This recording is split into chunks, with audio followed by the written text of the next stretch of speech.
మహాశక్తివంతమైన వారాహి అమ్మవారి 12 నామాలు విన్నా చదివినా వారాహి అమ్మవారి అనుగ్రహం లభిస్తుంది. కోర్టు కేసులు, భూ వివాదాలు, శత్రుభయం, మానసిక ఒత్తిడి మరియు అశాంతి తొలగిపోతాయి.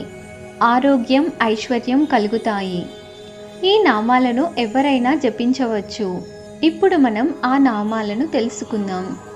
ఓం పంచమ్యై నమః, ఓం దండనాథాయై నమః, ఓం సంకేతాయై నమః, ఓం సమయేశ్వర్యై నమః, ఓం సమయ సంకేతాయై నమః, ఓం వారాహ్యై నమః, ఓం పౌత్రిణ్యై నమః, ఓం శివాయై నమః, ఓం వార్తాళ్యై నమః, ఓం మహాసేనాయై నమః, ఓం ఆజ్ఞాచక్రేశ్వర్యై నమః, ఓం అరిగ్నై నమః.